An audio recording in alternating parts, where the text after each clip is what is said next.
Imagine an engine so small it can literally fit inside a piece of carry-on luggage or on a sheet of A4 printed paper. Now imagine the same tiny three-cylinder engine pushing up to 120 horsepower, and in some other mild hybrid version a little bit more. When Ford launched the 1.0 EcoBoost in 2012, it didn't just turn heads. It swept the International Engine of the Year award 6 times in a row.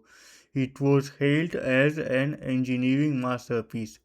It promised the fuel economy of a hybrid with the punch of an old-school 1.6 liter. This engine was developed at Ford's Danton Technical Centre in the UK.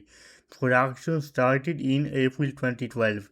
The 1-liter engine was built initially in two versions, 74 kW, 99 horsepower, and 88 to 92 kW, 118 to 123 horsepower. The engines are produced in Cologne, Germany, Craiova, Romania, and Chongqing, China. This engine was announced at the 2012 Los Angeles Auto Show when the Fiesta was introduced. Some of the features making this engine very good for fuel consumption are the fuel injectors that are located in the top center, giving a cooler and denser air to fuel ratio, reducing fuel consumption with a more efficient gasoline combustion.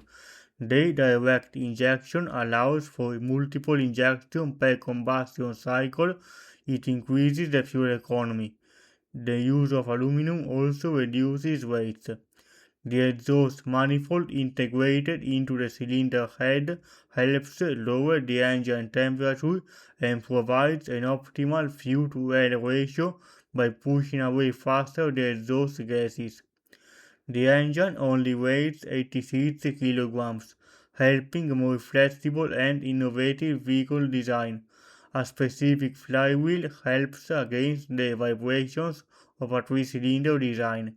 The split cooling system allows for a faster heating by bypassing the cylinder block in the cold start phase. This brings less engine components wear and less emissions when the engine is still cold.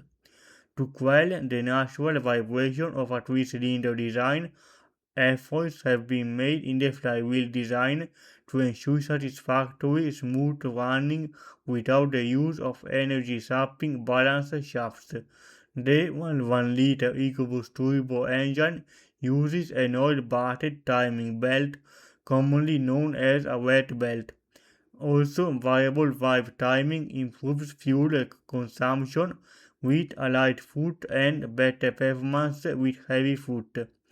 It is also known as VTEC on Honda vehicles. So, if you know about Honda, you already know what this technology is. It is very good because at low RPM the car has less fuel consumption while it has a lot of power at high RPM. But unfortunately, this engine had a flaw in the early years. It earned a much darker nickname, the EcoBoom. So how did an award-winning savior of the planet become a mechanic's worst nightmare? Let's see it. In this wonderful design, there is a flaw, the wet belt design. Unlike a traditional dry timing belt that sits outside the engine or a robust metal timing chain, Ford designed a rubber timing belt that lives inside the engine, completely bathed in engine oil. The theory was great. Less friction, quieter operation, and Ford originally claimed it would last the lifetime of the vehicle, or 150,000 miles.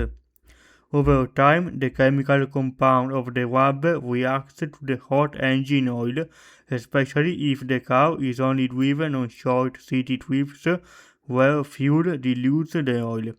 The belt begins to fray and shed tiny rubber particles. Those little rubber crumbs float down into the oil pan and completely clog the oil pickup strainer. Your engine gets starved of oil, the oil pressure drops, and within minutes your turbocharger is fried, your camshafts seize, and your engine is completely toast. And if the wet belt didn't get you, the cooling system might have. Early models between 2012 and 2015 came with a plastic degas pipe that became incredibly brittle under high temperatures. It would crack without warning, dumping all the engine coolant. So is the 1 liter EcoBoost an absolute avoid? Well, it depends on the year. 2012 to 2018 models. High risk, must have a meticulous service history using the correct specification oil for approved 5W20. Also, it is useful to follow service intervals strictly, never skipping oil changes. Owners should do essential maintenance. Oil changes never exceed service interval. Consider changing more frequently. Correct oil specification. Always use Ford approved oil and full service history. Document all maintenance. If you want to 100% avoid every problem, pick a newer version. The newest version from 2019 onwards switched to a more traditional timing chain to delete the problem in total.